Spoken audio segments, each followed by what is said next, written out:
Сәлем достар, осы видеода Dragon Ball анимесінің 15-ші сериясынан бастап 30-ші сериясына дейін, яғни турнир атты арқасын қысқаша айтып беретін боламын. Видео басталмай жатып арнаға тіркеліп ыңғайланып отырып алған болсаң, 피부ımda темекін бәрі әкеп алдым. Шешеженші, азанға шейін отыра берсем болды. мен бастаймын. Сонымен Гоку тренировать ету үшін черепаша Гермитке жол тартады. Қалаға кетпекші болған бөлмалардың ұшағы белгісіз себептермен орманға құлайды. Енді оларға жақын маңнан ауыл табу керек. Кенет кішкентай Монахтың даусынан қорқып кетіп, бөлмалар кетіп қалады. Ал ол жай ғана жаттығып жүр екен. Гоку аспанда қалықтап біраз ойнаған соң черепаша Гермитке де келіп жетеді. Шал теледидардан қыздардың фитнес жаттығуын көріп отырады. Гоку жолдан қатты шаршап қарны ашып тұрғанын айтқанда, шал асхананы көрсетіп жібереді. Фитнес аяқталып, шал асханаға барғанда, Гоку шалдың бір апталық азығын жоқ қылыпты. Шал Гокудан келген себебін сұрайды. Гоку дракон шарды жинап біткен соң келем деп едім ғой, есіңізде болар деп жауап береді. Шал бөлкедешті қыз да осында келді ме деп сұрайды. Ал бөлмалар шөлде адасып жүреді. Әлгі монах өте жылдам жүргені соншалық шөл далада дауыл тұрғызады. Черепаша Гермит, менің жаттығуларым өте қиын. Тіпті бұлшық етің емес сүйегіңде талады дегенде, Гоку ең бастысы сені жеңе алатындай мықты болып шықсам болды дейді. Шал қарқылдап күліп, ол үшін маған 90-60-90 фигуралы қыз әкелсең ғана сені жаттықтырамын деп жауап береді. Гоку бірден келіскенін айтып аттанып кетеді. Шал расымен де Гоку қыз әкеледі деп ойлап қалып, әдемі киімдерін киіп дайындала бастайды. Гоку 20 жыл бордақы болған қызды алып келеді. Монах теңізге жүзуге шығады. Шал Гокуға вкусың қандай, әдемірек қызды алып келсеңші деп қайтадан ұшырып жібереді. Гоку бұл жолы русалканы алып келеді. Гоку енді мені жаттықтырасыз ба деп сұрағанда, шалдың жасаған подкаттары русалкаға ұнамай қалып, ол да кетіп қалады. Шал Гокуды тағы да жұмсамақ болады. Кенет теңізден әлгі монах көрініп, жағаға секіріп түседі. Монах өзін өте алыс жерден келгенін айтып, өзін шәкірт етіп қабылдауын өтінеді. Шал кез келген адамды шәкірт етіп алмайтынын айтқанда, монах қыздың фигуралары жарқыраған журналдарын көрсетеді. Гоку монахтың басы қарбызға ұқсайтынын айтады. Монах ашуланып, нағыз мықты ұлы жауынгерлер ғана шашын алып тастайды. Тіпті черепаша Гермит деп қолын бұлғайды. Шал, жоға менің шашым түсіп қалған деп жауап береді. Шал, екеуіңді де жаттықтырғанымды қаласаңдар, маған 90-60-90 қыз алып келіңдер дейді. Монах Гокудың болтына отыра алмайды. Себебі монах 90-60-90 қыздың не екенін біледі. Сондықтан Корелин Гокудың арқасына мінгесіп алады. Олар өте ұзақ аралап шалға қыз іздеумен болады. Кенет қарақшылар мен жергілікті ұрылар арақ шарап ішетін орында іздеуде жүрген адамдар тұрады. Қара плащ киген адам ең қауіпті ұрыны ұстағысы келгенін айтады. Себебі оның басына 2 миллион бейли тігілген. Ол қылмыскер бүтін бір қаланы жарып жіберген екен. Кенет барға жас қыз келіп лимонның шырынын сұрайды. Әлгі қара плащ қызға қырыңдай бастағанда, жел тұрып әлгі қыз түшкіріп жібереді.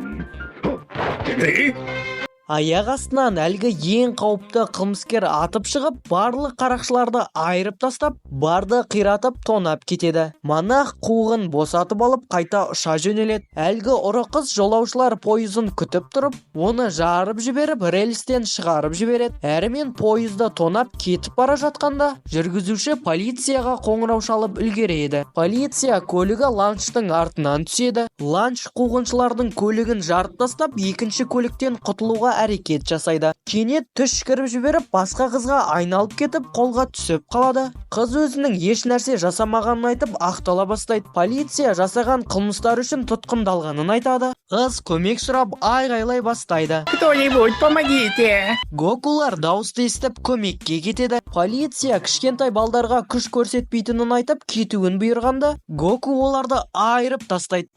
Не, жабырлақтар көйіп кетті бүгін еш. Сайба болды қош. Қыз рахметін айтып, жақсылығын міндетті түрде қайтаратынын айтады. Корелин атайға осы қызды апарайық дейді. Олар Гокудың болтына отырып алып ұшып кетеді. Корелин осында қауіпсіз екенін айтып, қыздың іздеуде екенін айтады. Шал осы уақытта әжетханада отыр екен. Қыз қолындағы ақша толған сөмкенің қайдан келгенін білмейді. Шал терезеден қызды көріп қуанып кетеді. Шан, жаным, Сен мені сүймедің ғой.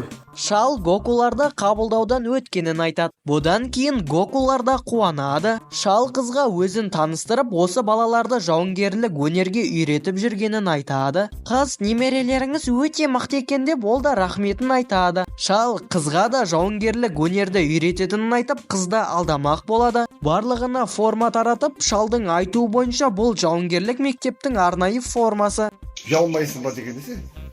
Кенет қыз түшкіріп жіберіп қарақшыға айналып кетеді. Ланч Гокуларды гейлер екен деп ойлап атқылай бастайды. Қайта қыз түшкіріп қалғанда өз қалпына оралады. Ланчтың бойындағы қасиеті ол түшкірген кезде бойындағы зұлым жағы оянады. Қайта түшкірсе өз қалпына оралады екен. Гокулар таң ата үйлерін капсулаға айналдырып, Гокуларды жаттықтыру үшін орталық аралға жолға шығады. Атайлар үйлерін ыңғайластырып қойып жатады. Гоку бұлтымен таза ауада серуендеп жүреді. Сонымен шал жаттығуды бастайтынын айтады. Ланч оларды біраз қорқытып алады. Корелин храмда 8 жыл жауынгерлік өнерге машыққанын айтады. Шал жауынгерлік өнерді бастамас бұрын олардың физикалық тұрғыдан мүмкіндігін біліп алмақшы болады. Оларға бірінші тапсырма тас пен ағаш арасы 100 метр. Сол аралықты қанша секундта жүгіріп өтеді, сол жайлы айтады. Әрине кімнің аяғы шапшаң екенін білгісі келіп, Корелин 10 секунд 4 миллисекундта бағындырады. Шал бастамасы өте керемет екенін айтады. Гоку 11 секундта басып өтеді. Шал бұл да жақсы көрсеткіш, бірақ Корелинге кішкене жетпейтінін айтқанда, Гоку қайталап көрейінші деп айтады. Себебі оның аяқ киімі жыртылып кетіпті. Гоку қайта стартқа тұрып, Гоку еш қиындықсыз 8 секундта бағындырып, бәрін тәнті қылады. Корелин таң қалып, Гокудан бұрын қайда жаттыққанын сұрайды. Гоку динозаврдан қашып үйреніп қалғанмын дейді. Шал оларды мақтап, бастамасы керемет деп айтады. Ал енді ұстаздарыңның жылдамдығын көріңдер деп секундтамерді Корелинге ұстатып қояды. Шал 5 секундта бағындырып, Гокуларды таң қалдырады. Жаттығу барысында менен де асқан жылдам боласыңдар деп оларды бір қуантып алады. Шал Корелинді пиваға жұмсап, артынан ланчтан таяқ жеп қалады. Кеш бата шал оларды тағы сынамақ болып, таңбалы тасты алып орманға лақтырып жібереді. 30 минут ішінде тасты әкелмесеңдер кешкі ассыз қалатынын айтады. Және тасты бір адам ғана әкеле алса, ал екіншісі кешкі ассыз қалады. Гоку жардан еш қиналмай секіріп тасты іздеуге кіріседі. Корелин қулық жасамақшы болып, тасқа фломастермен өзі жазып қойып, тастың көшірмесін жасап алады. Шал тешейіне барып кайф алмақшы болғанда, Корелин келіп қалып шалдың кайфын бұзып жібереді. Тәңі ай, бүгін тағы да жұмысым болмай. Шал тасқа қарап тұрып, тағы алдайтын болсаң кешкасыз қаласың деп қуып жібереді. Тасты уже Гоку тауып қойыпты. Корелин кәне бере тұршы деп тасты алып қашы жөнеледі. Гоку оны қуып жетіп, екеуі патырласа кетеді. Корелин таяқ жеп қалып, тас керек болса тауып ал деп көшірме тасты орманға атып жіберіп, нағыз таңбалы тасты өз апарып береді. Дастархан жайына бәрі тамақтанып отырады. Гоку шетте қарны шырылдап тек қызығып қараумен болады. Ланчтың тамағы улы фуга балығынан жасалғаны белгілі болып, ауқаттанып отырғанның бәрі уланып қалады. Тамақ жей алмай қалдым, шын айтсам ба, кеше сол киноны көріп алғаннан кейін ба. Гоку әр заттың өз қайыры бар деп серуенге шығып кетеді. Ал жаттығу ертеңгі күнге қалады. Шал таң атпай оянып алады. Ал ланч болса түшкіретін әдеті болмаса жап-жақсы тәте. Сағат 4-тен 30 кетті. Шал Корелинді оятып, Гокуды да оятуға барады. Ланч өзінің ненормальны формасында жатыр екен. Гокуды жаймен оятып алып кеттік дегенде, Гоку қайда деп бақыра салады. Ланч оянып кетіп, Гокуды атқылап тастағанда, ой кешір ұйқыңды бұзып жібердім ғой деп талдырып тастайды. Шал біраз дәріс оқып болған соң, жаттығыңдар, өмірдің сынақтары бұдан да ауыр болады дейді. Алғашқы жаттығу таңғы жүгіру екенін айтып, Яндекс доставкаға күнде таң ата тегін жұмыс жасайтындарын айтады. Сонымен алғашқы заказ 2 километр жерде орналасқан. Гокулар оған жүріп темес, жүгіріп темес, әр қадамдарын секіріп баруы тиіс. Гокулар әзер етіп алғашқы заказдарын аяқтайды. Келесі заказ тағы 2 километр жерде орналасқан. оған енді жол бойындағы ағаштармен зигзаг жасап айналып баруы тиіс. Гокулар әзер дегенде келесі заказды да аяқтайды. Курилин демалған үшін ұрыс естіп алады. Үшінші заказ таудың басында екен. Гоку мен Курилин барлық күштерін салып таудың басына шығады. Заказ алушы ұстаздан тағы шәкірт тәрбиелеп жүргенін біліп, оларды да турнирге апарып көресіз бе деп сұрайды. Олардың сөздерін Гоку мен Курилин естіп қойып, Гоку турнир деген не деп сұрайды. Курилин турнир Тенкайчи 5 жылда бір рет болатын жарыс. Онда әлемнен жиналған жауынгерлер өнер көрсетіп, нағыз мықтылар ғана жеңіске жететінін айтады. Курилин қуанып, расымен де бізді сол жарысқа апарасыз ба деп сұрайды. Шал турнир Тенкайчиге қатысатын болсаңдар, жаттығу одан сайын ауырлай беретінін айтады. Гокудың досы Ямчи-сама бұл уақытта Тенкайчи турниріне уже дайындықты бастап кетіпті. Карате мектебінің барлық түлегін айырып, бас ұстазды да өзінің ең мықты техникасы Руга Фуфукенмен жеңіп тастайды. Ямчи-сама өзіне көңілі толмай турнирге қатысу үшін бұдан мықтырақ болу керектігін айтады. Себебі Гокудың ұлы ұстаздан дәріс алып жатқанын Ямчи-сама баяғыдан біледі. Гокулар тауды аралап, шөл даладан өтіп, өзеннің ағысына қарсы жүріп, динозаврдан қашып, таңғы жаттығуын аяқтайды. Гокулар әбден шаршап жата кеткенде, шал, неге сілейіп жатсыңдар? Енді осылай 9 ай бойы жаттығасыңдар. Оның үстіне бұл тек таңғы жаттығу, енді күні бойы жасайтын жаттығулар да бар дегенде, Гокулар жылауға сәл-ақ қалады. Шын мәнінде шалдың жаттығулары өте қиын болатын. Ладно, я могу отдохнуть. Гокулар барлық күш-жігерін салып жаттыға бастады. Олар турнирге қатысу үшін қандай кедергілер жолықса да мойымауға тырысты. Олардың болашақ қарсыластары да осал емес болатын. Шал келесі жаттығуларын осы алқаптың жерін жыртып, егіншілікпен айналысатынын айтады. Гокулар бірден кетпенге ұмтыла бергенде, шал арнайы құралдарсыз жерді қолдарыңмен жыртасыңдар дейді. Сонда сендердің иықтарың, саусақтарың қатайып мықтырақ болады. Ал егер бұған үлгермесеңдер, кешкасыз қалатынын айтады. Гокулар бірден іске кіріседі. Егінші мен шал олардың еңбегіне сүйсіне қарап отырады. Жерді жыртып болған соң олар үйлеріне қайтады. Ал ланч болса дастарханды жайнатып қояды. Топас Курилин дәмдеуішті бұрқыратқан соң ланч түшкіріп жібереді. Сондықтан Гокулардың басқа жерден тамақтануға тура келеді. Гокулардың келесі жаттығуы білім үйрену.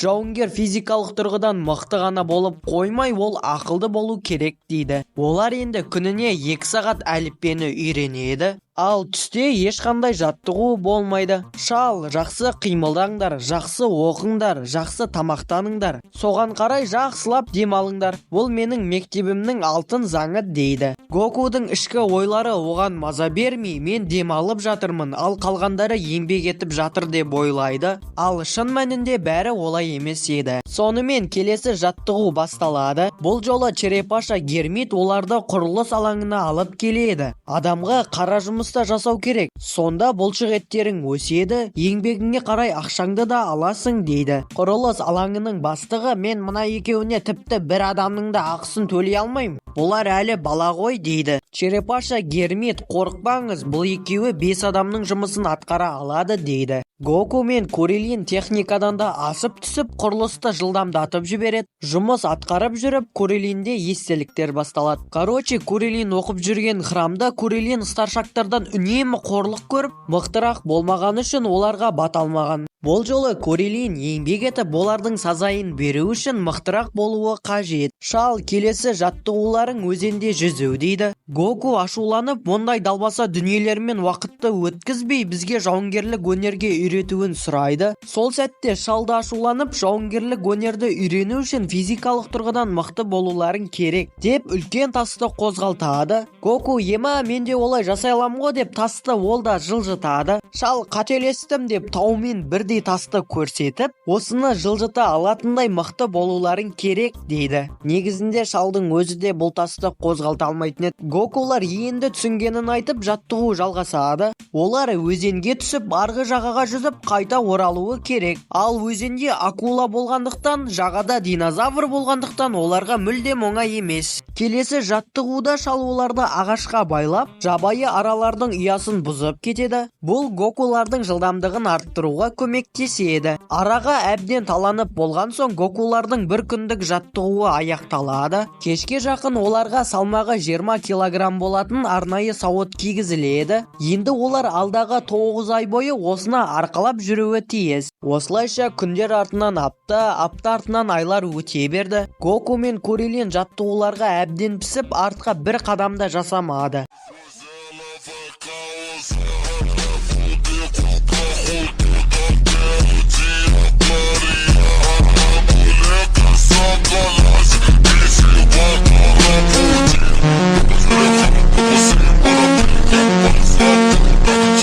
Гоку мен Курилин бір күнді таңдап ланчпен тамақтанып отырған шалды сыртқа алып шығады. Черепаша Гермиттің өзі көрсеткен таумен бірдей тасты қозғалтуға дайын екендіктерін айтады. Шал бастапқыда қарқылдап күледі. Алдымен Гоку келіп тасты қозғалтқанда, кейіннен Курилин келіп ол да тасты жылжытады. Шал боқмұрындардың расымен мықты болғанына іштей қуанады. Гоку мен Курилин, енді біз физикалық тұрғыдан дайын шығармыз, енді бізді жауынгерлік өнерге үйретші дейді. Шал біраз тұрып қалып, оларға үйрететін еш нәрсе қалмағанын айтып, олардың толықтай өзінің мектебін 7 айда бітіргенін айтады. Мен сендерге жауынгерлік техника үйрете алмаймын. Әр адам өзінің стилін өзі таңдау керек, және соны машықтандыру керек. Ал мен сендерге бар болғаны өзімнің білгенімді үйреттім. Қалғаны өздеріңе байланысты дейді. Осы уақыт ішінде тағы бір адам өте ұзақ дайындалып қалаға қайтпақшы болады. Ол Ямче-сама. Орманда ұзақ уақытқа кеткен соң сақал мұрты өсіп кетіпті. Ол Бульманы транспорттан құтқарып қалып, онымен қайта кездеседі. Бульма оны дереу шаштаразға апару керектігін айтады. Тенкайчи турниріне бір күн қалды. Гокулар жолға қамданып дайындала бастайды. Олар сауытын шешкенде денелерін өте жеңіл сезініп, аспанға ұшып кетердей болып тұрады.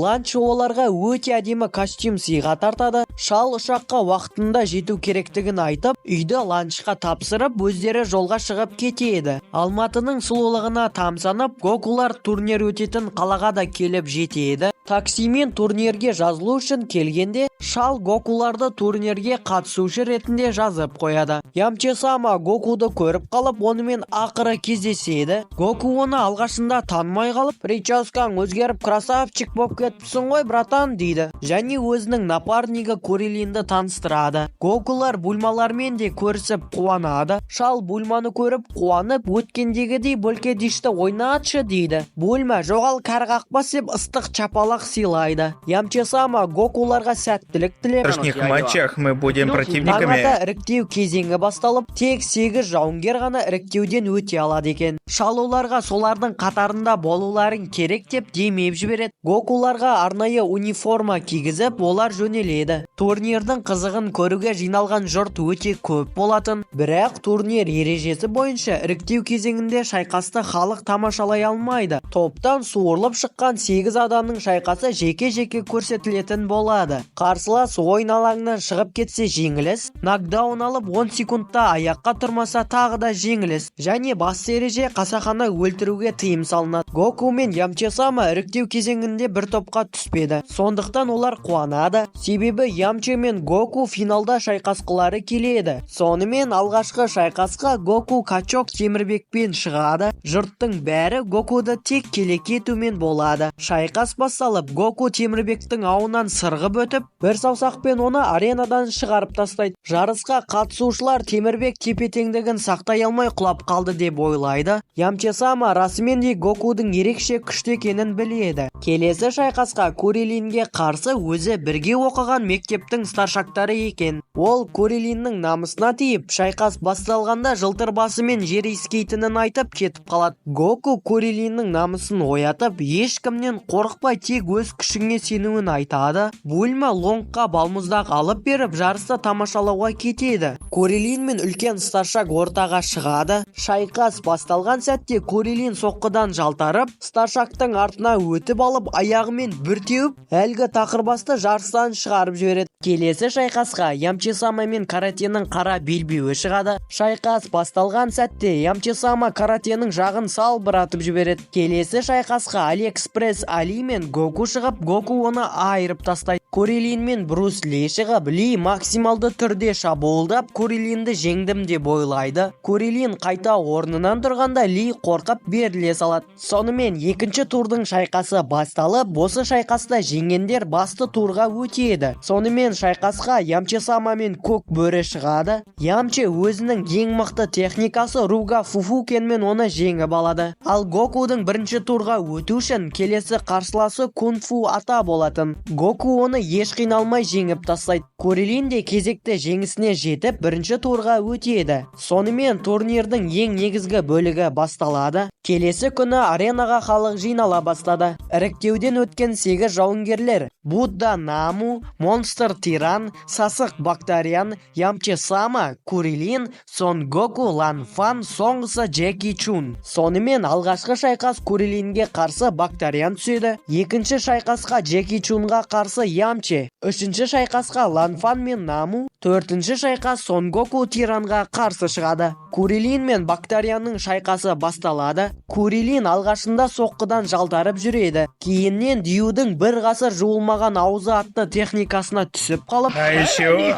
Дью ең мықты техникасын бірден қолданып, Курилин ұсталып қалады.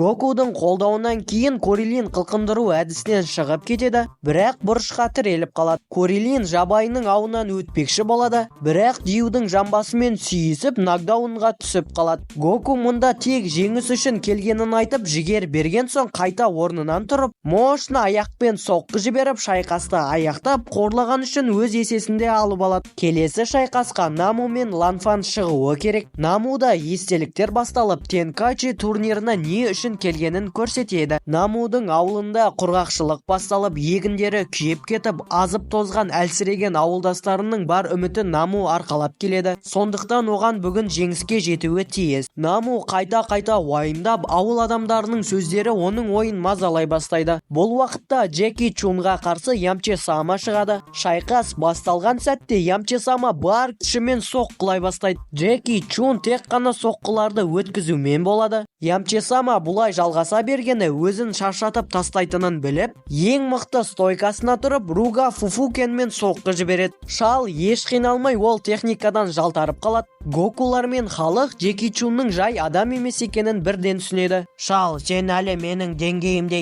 емессің деп Ямчи-саманы алаңнан шығарып, шайқасты аяқтайды. Алаң сыртында Гоку Ямчи-саманы күтіп тұрады.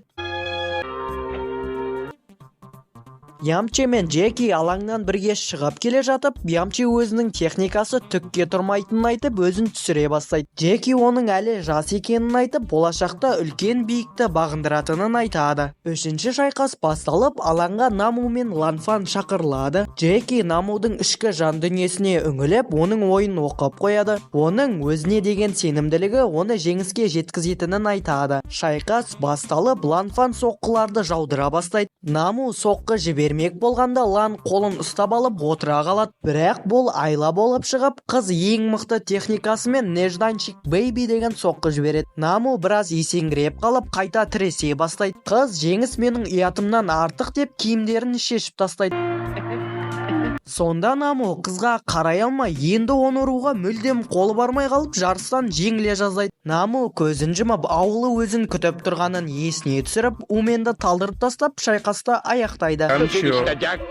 Сонымен бірінші турдың төртінші шайқасы Гоку мен Тиран ортаға шығады. Шайқас басталғалы тұрғанда жаңбыр жауып кетіп, ауа райына байланысты жарыс кейінге қалдырады. Кешке таман Гокулар мейрамханада тамақтанып отырады. Ямчи шалды біреуге қатты ұқсатады. Кенет мейрамханаға күртеше жамылған кісі кіріп келіп, бір стакан сүт құйып беруін өтінеді. Курилинмен бірге оқыған старшактар оны келе кетіп намысына тие бастайды. Бастапқыда мән бермеген соң олар шеттен шығып кетіп, тиран оларды жазалап жібереді. Тиран монақты сөздері үшін өлтіріп тастамақ болады. Бірақ Ямче кедергі жасап, оны өлтіргеннен еш пайда жоқ екенін айтады. Тиран Ямчеге соққы жібереді. Ямче сама реакция көрсетіп жалтарып қалады. Және өзінің адамдарды суқанын сүймейтінін айтып, Ямче саманы жекпе-жекке шақырады. Ямче соққы беріп көреді. Тиран соққыны бір жеріне де қыстырмайды. Гоку да келіп тиранмен пытырласпақшы болғанда Джеки Чун оларды тоқтатады. Джеки тиранға аренадан тыс жекпе-жек өткізсе, автоматты түрде турнирдан шеттетілетінін айтып, үлкен көлемдегі ақшадан айырылып қалатынын ескертеді. Тиран қай жерде болмасын жердің құртын жоқ қыламын деп, ертеңгі шайқаста Гокудың көзін құртатынын айтып кетіп қалады. Сонымен келесі күні аренаға Тиран мен Гоку шақырылады. Бірақ Гоку аренаға шықпай қояды. Дүйім жұрт Гокуды қорқып келмей қалды деп ойлайды.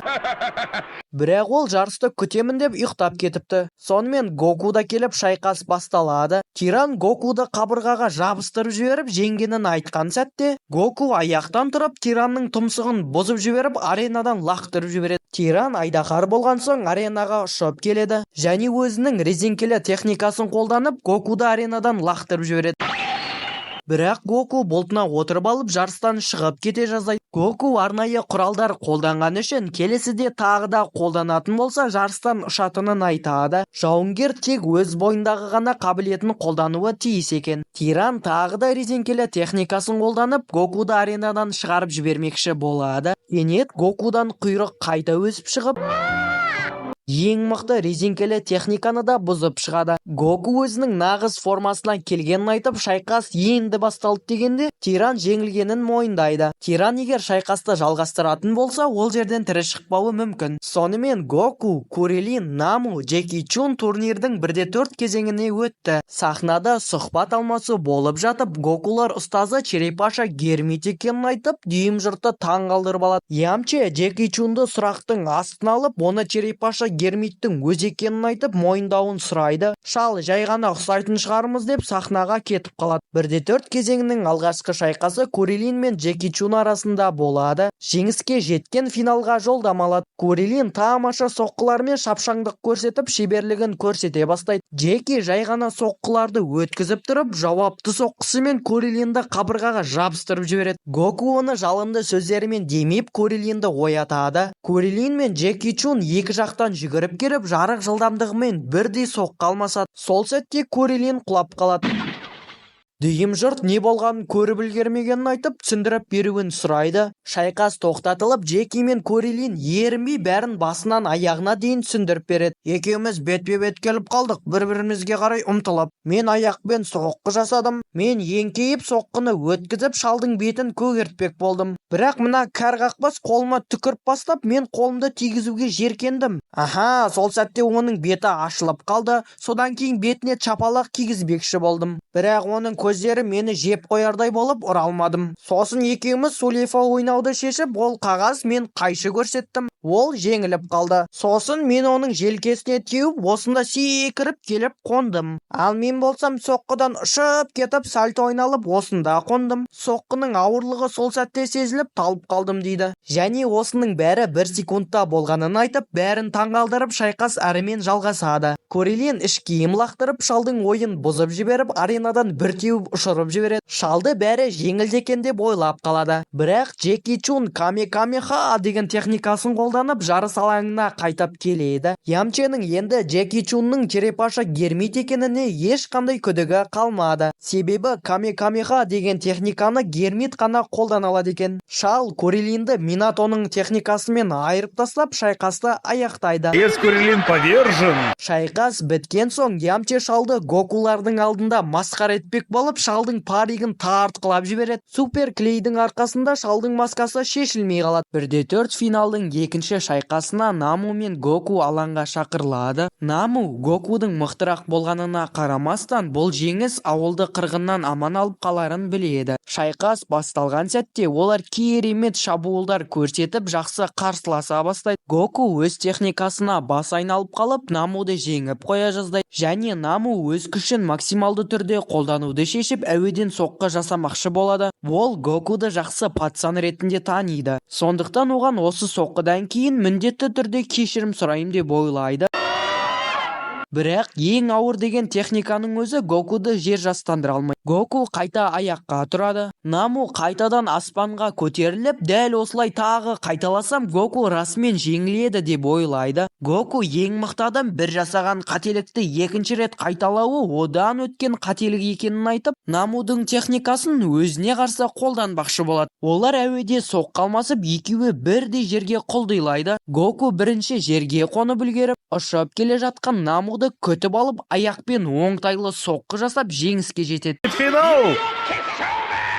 Ямчелер Гокудың жеңісіне қуанады. Джеки Чун, яғни Гермит өзінің шәкірті қатты күшейіп кеткені, өзіне қиындық тудыратынын айтып, ертең ғасырлар бойы қатып қалған сүйектерім босайтын болды деп ой түбіне батып кетеді. Гоку мен Наму шайқастан кейін қол алысып Гокуды құттықтайды. Ямче Гокуларды құттықтап жатып, Гермит ұстаз қайда кеткен деп сұрайды. Тіпті менің шайқасымда да болған жоқ деп өзінің ренішін білдіреді. Ямче Гокуға артыңда тұрған кәр қақпас сол екенін айтып, қалайша ақымақ болуға болады деп, мынаның жасап жүрген қылықтарының бәрі Гермиттің нағыз өзі ғой дейді. Гермит еш нәрсе болмағандай бақылап тұрады. Наму жүгін жинап жатқанда черепаша Гермит келіп, финалды тамашалауға қалмайсың ба дейді. Наму әр минут ауылдағы адамдардың сусыз қиналған сәті. Ал мен болсам үмітті ақтамадым деп сыбырлай бастайды. Шал Намуға капсула ұстатып ауылға барған сәтте мол суға кенелетіндігін айтады. Наму, сен оны қайдан білдің дегенде, Джеки Чун өзінің шын мәнінде Гермит екендігін айтады. Я знаю все. Намуды шығарып салып жатып, турнирде өнер көрсетіп жүрген екі шәкіртім Корелин мен Гоку. Олар өте мықты. Осында әкелген сәтте олардың осындағылардың ең мықты екенін сездім. Сондықтан турнирге өзім қатысу керек деп шештім. Олар әлі бала, егер олар жеңіске жететін болса, олар босаңсып кетеді. Олардың бұдан мықтырақ болғанын қалап, өзін қатысушы ретінде жазып қойғанын айтады. Наму алғысын айтып, онымен қоштасады. Алаңға финалды қақтығыс басталып, Наму мен Гоку шақырылады. Гокуға мотивация болу үшін Наму Гермиттің бейнесін жасап, сәттілік тілеп кетеді. Шайқас басталып, олар соққы алмасып жатып, шал Гокуды құйрығынан бір теуіп аспанға нүкте қылып жібереді. Гоку құйрығын керемет пайдаланып алаңға қайта келеді. Содан ол екеуі камикамиха деген техниканы қолданып, олардың күштері теңескендей болады.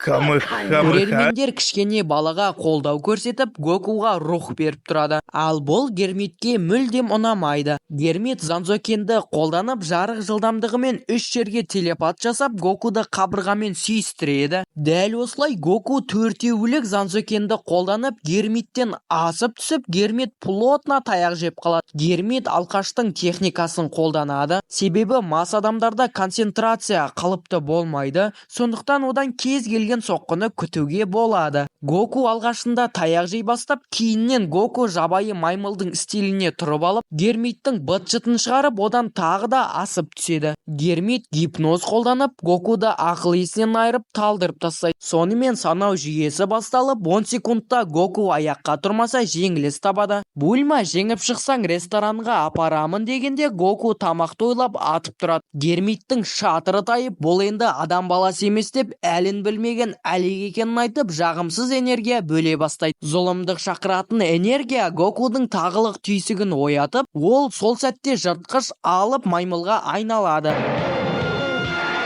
Гоку аренаны қиратып, халық сол жерде бастарын сауғалап таралып кетеді. Гермиттің күткені де осы болатын. Мұндай мақұлық жерді басып жүргені үлкен қателік екенін айтып, өзінің нағыз формасын көрсетеді және максималды әлемдік камикамиханы қолданбақшы болады. Ямче Гокуды аман алып қалмақшы болған еді, бірақ үлгермей қалды. Он убийца! Верните Гоку! Гоку арғы өмірге кетпеген екен. Гермит Гокудың айтылған сәтте тағылық түйсігі оянып кететінін түсінген екен. Сондықтан ол әлемдік камикамиханы айдың көзін құрту үшін қолданып, айды ғарыш әлемінен жоқ қылған екен. Және Гоку қайтадан жаңа туылған сәбидей оянады. Бұл дегеніміз шайқас әрмен жалғасады деген сөз. Гоку қайта киініп алып шайқаса кетеді. Гермит барлық энергиясын қолданып тастағандықтан әлсіреп қалады. Сол сәтте Гоку керемет соққы жасап шалды аренадан шығарып жібереді, бірақ Гермит аяғын қыстырып жеңіле жаздайды. Бірін-бірі нокдаунға жіберіп, санау жүйесі басталады. Қайсысы аяққа тұрады, сол турнирдің жеңімпазы атанады. Гоку аяққа тұрғанымен әлсіреп қайта құлап қалады. Сол сәтте Гермит орнынан тұрып, автоматты түрде турнир жеңімпазы атанды. 12 жасар бала әлемдік сахнада өнер көрсетіп, жұрттың сүйіспеншілігіне бөленіп, біраз фанаттар жинап алды. Гермит шәкірті ұстазынан озар деген мақал өтірік деп сахнаны біраз жандандырады. Гермит тез-тезден киімдерін ауыстырып, Гокуларға кетеді. Корелин Гокудың қарны ашып жеңіліп қалды дегенде, Гоку расымен мен тоқ болсам да жеңіліп қалар едім деп, әлгі атай расымен мықты екен дейді. Гермит, көрдің бе, әлемде ол секілді кісілер өте көп, сондықтан сендерге жаттығуды тоқтатпау керек дейді. Барлығы жиналып ресторанда тамақтануды шешеді. Гоку 50 табақ бешбармақты жеп официантты біраз жүгіртеді. Солай мен дастархан үстінде ұзақ әңгіме жалғасын тапты.